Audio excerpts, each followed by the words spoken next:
A Procuradoria-Geral da República pediu ontem a condenação de 40 envolvidos na invasão ao Palácio do Planalto, ao Congresso e ao Supremo Tribunal Federal.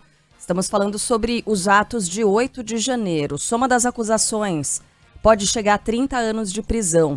Grupo que foi denunciado por crimes como associação criminosa armada, abolição violenta do Estado Democrático de Direito, golpe de Estado e dano contra o patrimônio da União. Segundo a Procuradoria-Geral da República, o grupo articulou previamente os ataques, assédios dos três poderes por meio de mensagens, fez convocações nas redes sociais. A previsão é de que os primeiros julgamentos no STF comecem no mês que vem. CPI que hoje, a partir das 9 horas da manhã, houve o ex-ministro da Justiça, Anderson Torres. Ontem, o ministro do STF, Alexandre de Moraes, permitiu que ele permaneça em silêncio, então é possível que a gente tenha mais uma daquelas sessões não muito produtivas, Anderson Torres era secretário da Segurança do Distrito Federal no dia da invasão à sede dos três poderes, mas estava em férias nos Estados Unidos nesta data. Ele chegou a ficar preso por 4 meses e desde maio faz uso da tornozeleira eletrônica. A gente vai a Brasília agora ter mais informações com o João Pedro Melo. João Pedro, qual é a sua aposta, hein? De uma sessão chata ou uma sessão com algum tipo de reviravolta, com o Anderson Torres falando alguma coisa? Bom dia para você.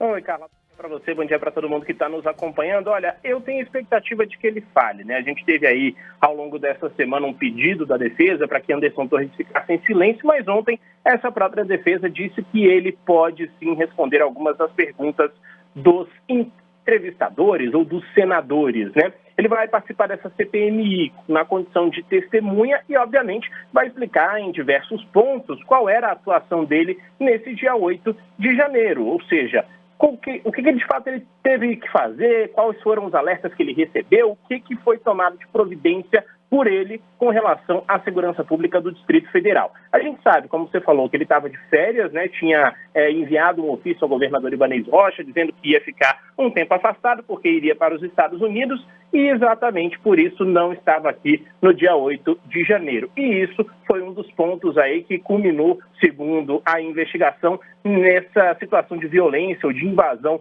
aos prédios dos três poderes. Bom, com relação a essa questão, a estratégia agora é rebater todas as acusações que Anderson Torres está recebendo, isso porque essas serão as primeiras declarações públicas de Anderson Torres desde que esses ataques ocorreram. E ele deve responder sobre a atuação no caso, sobre a minuta do golpe que foi encontrada na casa dele logo depois do início dessa investigação. Ele comandava, então, a Secretaria de Segurança Pública da capital do país no momento desse ataque, só que não estava presencialmente em Brasília. A relatora da comissão, a senadora Elisiane Gama, diz que há uma grande expectativa por esse depoimento de Anderson Torres. E um ponto que ela citou, um ponto extremamente importante, foi de que Anderson Torres foi um dos primeiros a ser convocados aí para prestar depoimento, mas tinha adiado o seu depoimento exatamente porque não tinha tido acesso aos autos, porque não estava ali preparado para falar. Em outro momento, o depoimento dele também foi atrasado, porque a defesa disse que ele estava com problemas psicológicos e, portanto, não poderia cumprir com o papel de ajudar ali os senadores naquele momento. Agora ele está recuperado, isso é o que diz o advogado de Anderson Torres e, portanto, ele está à disposição para falar a respeito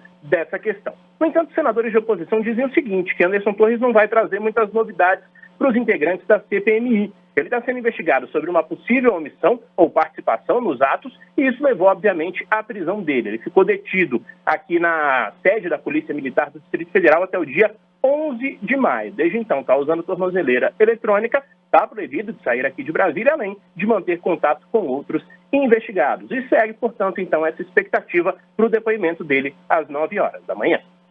Pedro, o direito a permanecer em silêncio, a não produzir provas contra si próprio, prevaleceu no depoimento de Mauro Cid, a CPMI, e a gente teve uma imagem bizarra, que era o ajudante de ordens de farda se recusando a responder perguntas como: qual a sua idade?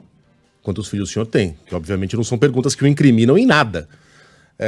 Depois desse episódio, foi muito questionado esse direito a permanecer em silêncio, porque o espírito dessa lei é a de não obrigar a pessoa a produzir provas contra ela própria.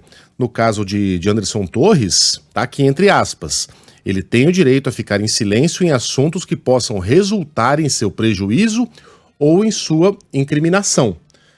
Ou seja, a gente pode presumir, portanto, que ele não terá o direito de se recusar a responder toda e qualquer pergunta feita pelos parlamentares e que qualquer pergunta que não seja respondida será uma cuja resposta poderia eventualmente incriminá-lo. Tá correta essa interpretação ou Anderson Torres poderá, a exemplo de Mauro Cid, ficar totalmente calado em toda e qualquer pergunta? Olha, Megalha, sua interpretação está corretíssima, mas o detalhe é o seguinte, a decisão do STF permite que ele fique em silêncio de fato, só que ele não quer. Essa é a grande questão, esse é o grande ponto, porque a defesa quer esclarecer de uma vez por todas qual foi a atuação de Anderson Torres exatamente para combater aí essas acusações, para rechaçar todas essas acusações que ele vem sofrendo ao longo desses últimos 8 meses, praticamente, Então, é uma questão que a defesa tem interesse que ele fale. No início, a defesa, obviamente, não queria, não estava ali preparada, ainda não tinha recebido a situação ou todas as acusações relacionadas a Anderson Torres, mas agora há uma vontade da defesa de que ele fale, de que ele explique qual foi a atuação dele. Então, a gente não deve ver o que aconteceu, obviamente, com o Mauro Cid, ou seja, perguntas de idade, perguntas de quantos filhos, pergunta do, sei lá, o que ele estava fazendo, de repente, no momento em que estava nos Estados Unidos e que estava acontecendo essa situação. Essas perguntas ele deve responder. Só não deve responder mesmo aquelas perguntas mais cabeludas, se a gente pode dizer assim, ou perguntas que, de fato, incriminem Anderson Torres. Então, a tendência é de que a gente tenha um depoimento longo e que ele, sim, fale a respeito de toda a situação, de toda a atuação dele no dia 8 de janeiro. Valeu, João Pedro. Valeu, um grande abraço.